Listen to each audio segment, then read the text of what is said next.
जय श्री गणेश। हमने जैसा कि आपसे कहा था कि 27 तारीख तक सनातन संस्कार के बारे में ही बात करेंगे और आज बेहद महत्वपूर्ण वीडियो हम आप लोगों के लिए ये प्रस्तुत कर रहे हैं। एक एक शब्द ध्यान से सुनना, कोई उसमें असत्य बात हम नहीं कहेंगे। सब कुछ अनुभव, आंखों देखा, जो बिल्कुल 100% सच तथ्य हैं, हम अपने कथ्य में वो ही बातें रखेंगे। सत्य सनातन को अभी हाल फिलहाल में लोग तरह तरह की बीमारियां, गालियां, मारने, ख़त्म करने, समाप्त करने की, ये सब चल रहा है। ये राजनीति का हिस्सा है, ये धर्म का हिस्सा कतई नहीं। कोई भी धार्मिक व्यक्ति किसी दूसरे धर्म के बारे में इस तरह का अनाप शनाप प्रलाप नहीं कर सकता। खैर, हमें उस आलोचना से मतलब नहीं। विशुद्ध रूप से सत्य सनातन के बारे में हम आज आपसे वो बातें उनके बारे में बताएंगे, सत्य सनातन के बारे में, जो आप में से 99% लोग नहीं जानते। केवल 1%, ऐसा नहीं कि सभी नहीं जानते, हम भी उसी समाज का हिस्सा हैं। हमसे बहुत ज़्यादा जानकारी रखने वाले सत्य सनातन में लोग हैं। धीरेन्द्र कृष्ण शास्त्री, जो इतनी कम आयु में पूरे विश्व में सत्य सनातन का झंडा ऊंचा कर रहे हैं, ये सत्य सनातन की ताकत है। उनके गुरु रामभद्राचार्य जी महाराज, उनका तो अब अपने आप में वो खुद चमत्कार हैं। उनको भारत ही नहीं, विश्व की तमाम भाषाएं मालूम है। 22 से 23 भाषाओं को वो धारा प्रवाह बोल सकते हैं, समझ सकते हैं। और किसी भी धार्मिक ग्रंथ पे चर्चा करते हैं तो वो सब उनको कंठस्थ हैं। क्यों?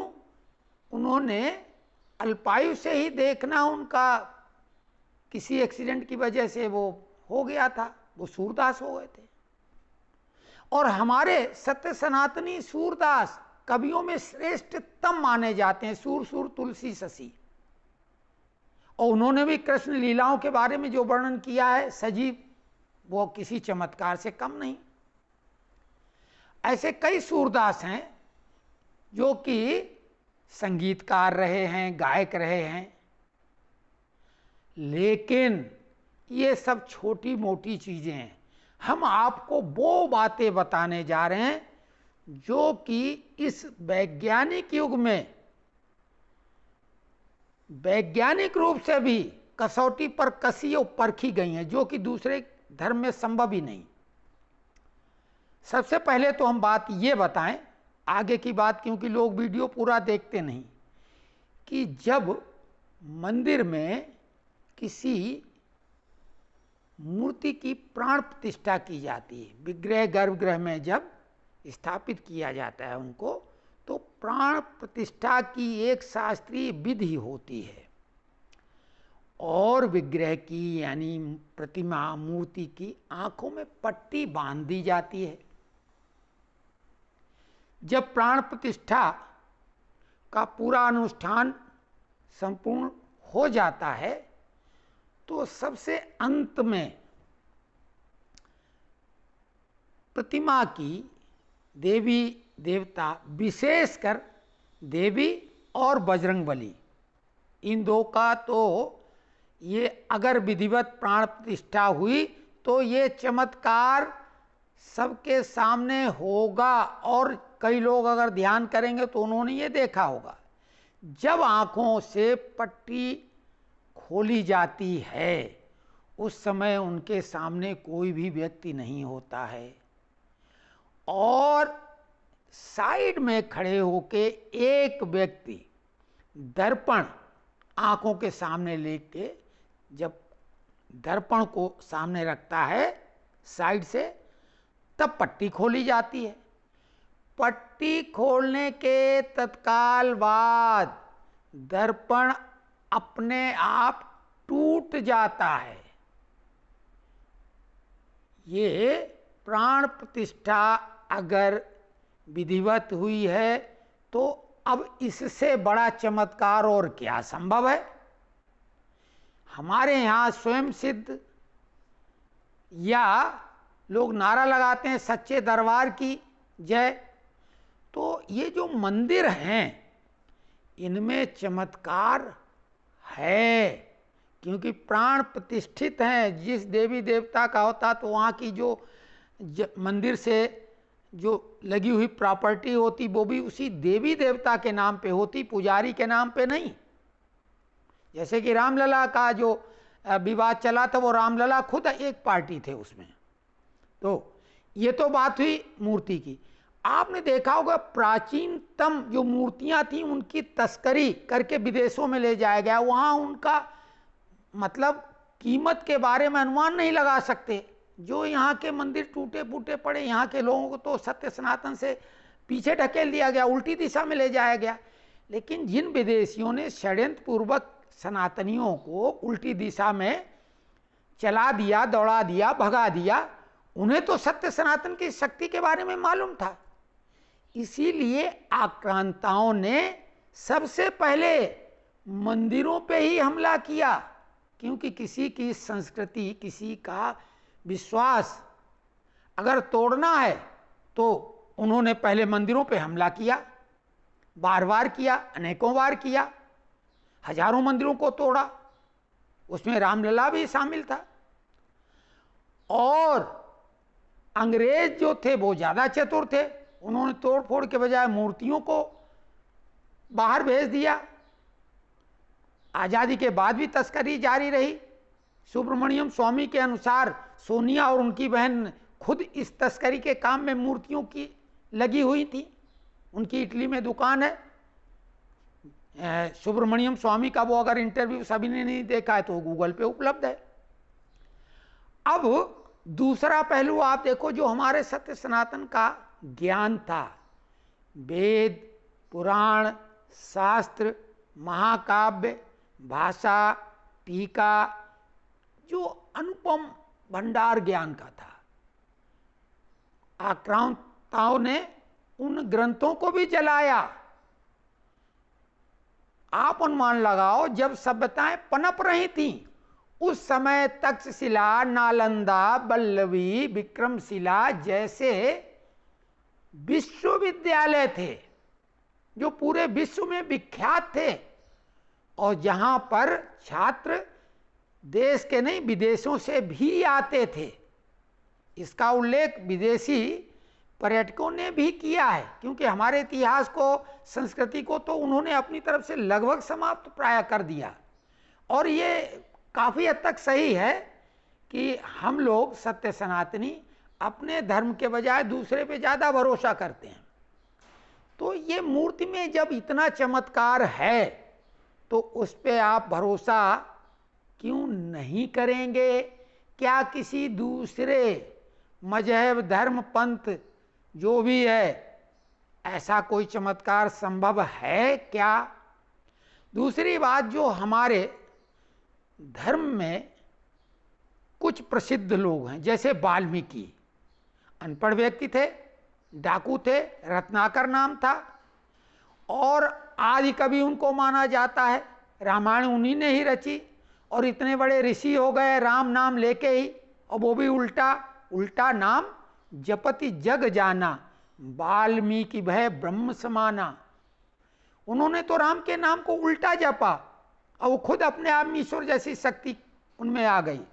लव और कुश को उन्हीं ने ही किया, जबकि लव थे कुश को तो उन्होंने निर्मित कर दिया, और इतनी शक्ति दी कि स्वयं अयोध्या के महायोद्धाओं को उन्होंने पराजित कर दिया। तो ये अद्भुत शक्ति है सत्य सनातन की, जो उसकी साधना करेगा उसको वो शक्ति प्रदान होगी। भक्ति में शक्ति है। तपस्या अभी भी है। तपस्या अगर आप लीन होकर कोई काम करते हैं तो वो तपस्या ही है। सुध बुध खो के लग जाते हैं लोग काम में, पागलपन उसको कुछ लोग कहलाते हैं। अपने काम में पूरी तरह से लग जाता है आदमी तो भूख प्यास सब भूल जाता है वो। तो ईश्वर भक्ति भी वैसी है, ईश्वर की साधना भी वैसी, भूख प्यास खुद नहीं लगेगी। अब इसके बाद एक उदाहरण और है कालिदास का, सभी जानते हैं, महामूर्ख थे। जो उनकी पत्नी थी राजकुमारी, जिनसे शादी करा दी थी विद्वानों ने, और उन्हें उन्होंने ढूंढा था महामूर्ख, कोई पढ़ाई लिखाई नहीं की, केवल देवी के चमत्कार से वो ऐसे महाकवि बने। उनकी तुलना शेक्सपियर से की जाती, अरे शेक्सपियर कहाँ हो उनके मुकाबले में, लेकिन अंग्रेजों ने फिर भी उनको इतना महत्व तो दिया। तो वो महाकवि कालिदास अपने आप में सत्य सनातन धर्म का चमत्कार है, पढ़ाई लिखाई नहीं की थी, महामूर्ख थे। उसके बाद चलिए अभी बहुत नजदीक में आ जाइए, विवेकानंद का सभी लोग नाम जानते हैं, सम्मान करते हैं। कन्याकुमारी में विवेकानंद शिला भी है, कई मठ हैं, हालांकि उन्होंने अपने नाम से नहीं बनाए, अपने गुरु रामकृष्ण परमहंस के नाम से कई मठ बनाए हैं। वेल्लूर मठ भी उन्हीं का बनवाया हुआ है कलकत्ता में, कोलकाता में। विवेकानंद नास्तिक थे, इन्हें भरोसा नहीं था धर्म पे बिल्कुल। और रामकृष्ण परमहंस भी कोई पढ़े लिखे नहीं थे, उन पे देवी माँ की कृपा हुई। एक बुद्धू बच्चा थे वो, देवी की साक्षात कृपा हुई। और उसके बाद विवेकानंद को उन्होंने ईश्वरी शक्ति, देवी शक्ति की अनुभूति कराई। और तब विवेकानंद केवल 39 वर्ष तक वो रहे इस पृथ्वी पे।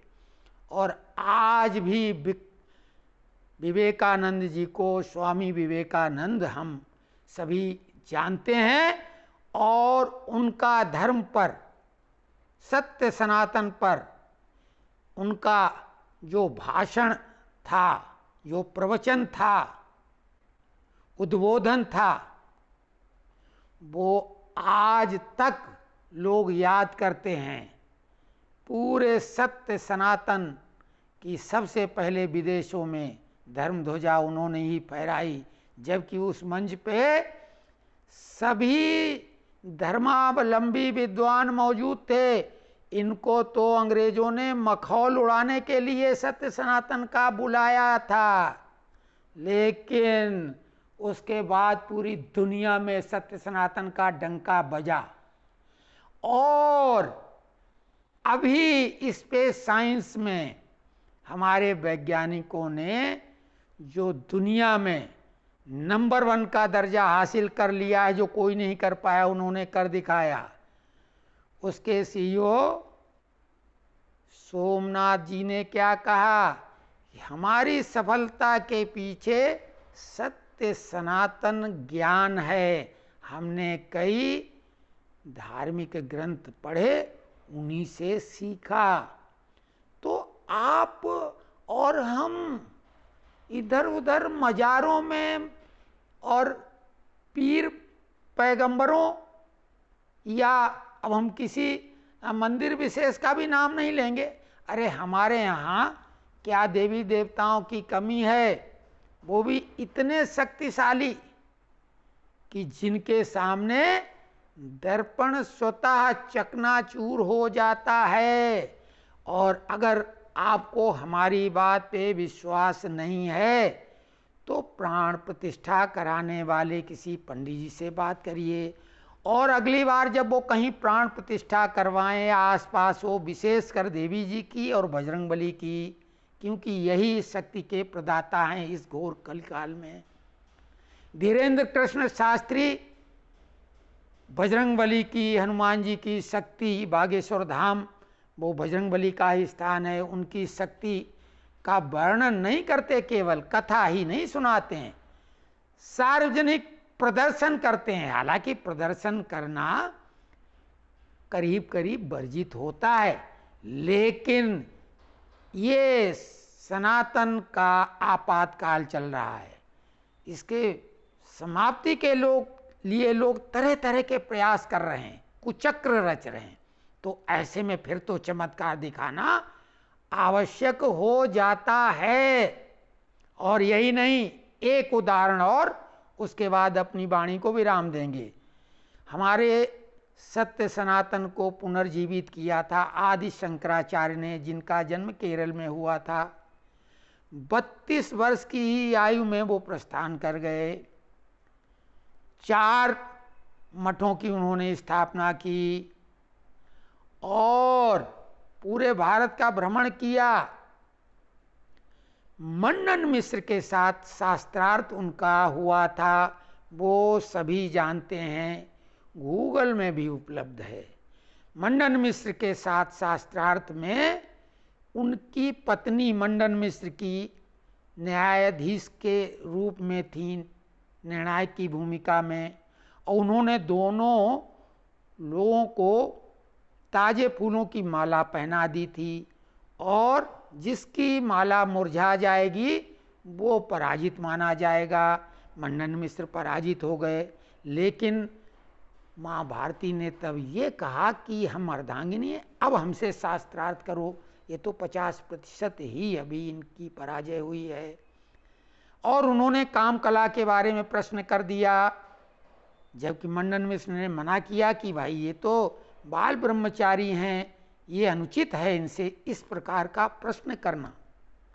लेकिन माँ भारती ने कहा, जिसके बिना संसार आगे बढ़ ही नहीं सकता, तो वो तो बहुत ही आवश्यक कहलाए ना, वो अनावश्यक तो नहीं।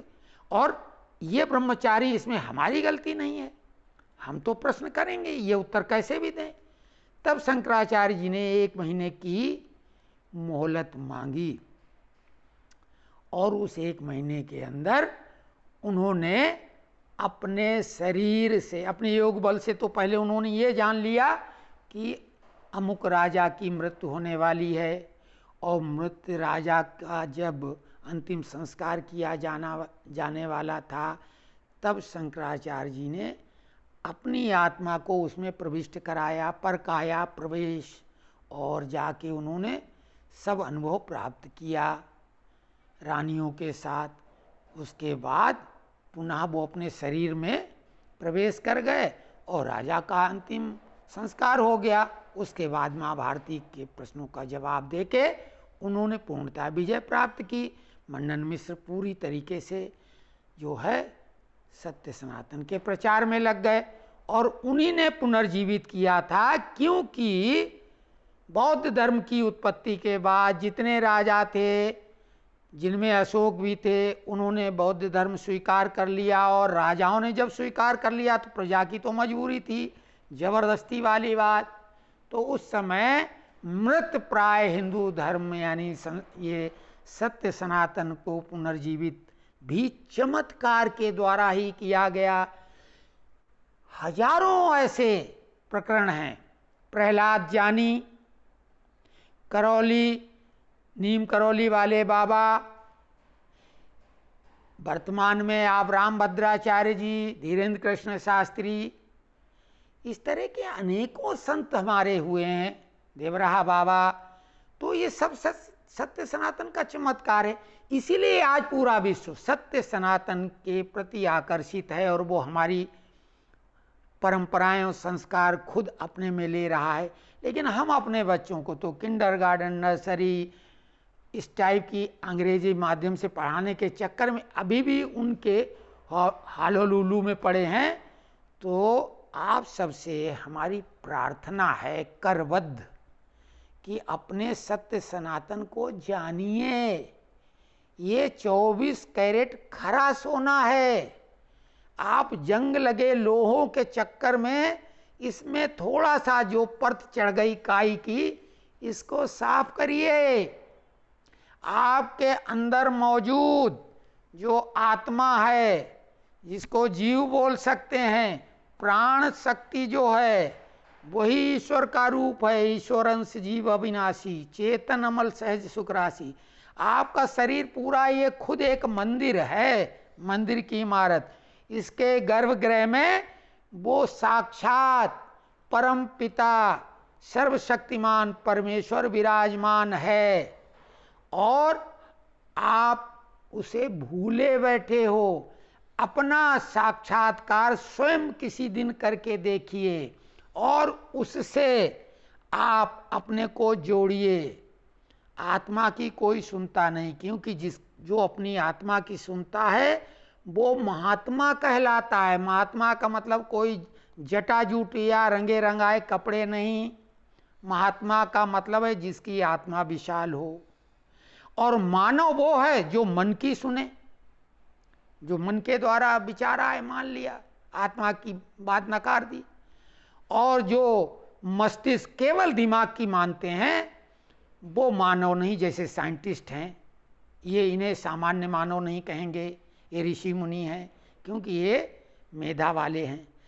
यही नहीं, इस मस्तिष्क में कुटिलता वाली जो बात है, कौटिल्य जो चाणक्य थे, विष्णुगुप्त उनका असली नाम, चाणक्य हम जानते हैं, राजनीति के प्रकांड पंडित जिनको माना जाता है, वो चाणक्य का नाम भी कौटिल्य है। कौटिल्य का अर्थशास्त्र, क्योंकि उन्होंने कुटिलता उसमें इतनी सिखाई बताई और इसलिए उनका नाम कौटिल्य हो गया। तो ये कुटिल बुद्धि वाले राजनीतिज्ञ लोग हैं, उसमें कुछ सकारात्मक उनकी जो चालें होती हैं भलाई के लिए, जनता जनार्दन के लिए, और कुछ की कुटिलता केवल स्वार्थ के लिए है, सेल्फिश जिसको बोलते हैं, अपने और अपने परिवार तक।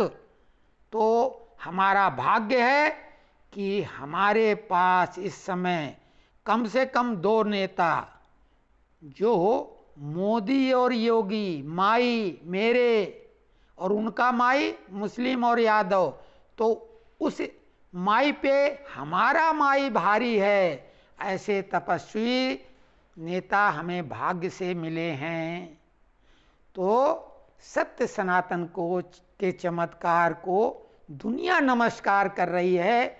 और हमको जो अभी भी अंग्रेजों की नीति से डिवाइड एंड रूल, जातियों में विभाजित करने का षड्यंत्र रचा जा रहा है, चक्कर में मत पड़ो, क्योंकि सत्य सनातन में कोई जाति पाति नहीं है। इसलिए अब गोत्रों की बात की जाती। जब हम लोगों के गोत्र समान हैं तो फिर ऊंच नीच और छोटा बड़ा कहाँ से हो गया? ये तो अब संवैधानिक व्यवस्था कर दी गई सर्टिफिकेट के द्वारा। नहीं तो किसी भी व्यक्ति की जाति, आप 8-10 आदमी सड़क पे जो चल रहे हैं उनको एक साथ कहीं से पकड़ें और किसी लैब में ले जाएं, और दुनिया का कोई भी वैज्ञानिक, डॉक्टर, पैथोलॉजिस्ट अपनी तमाम जांच के बाद ये पता करके बता दे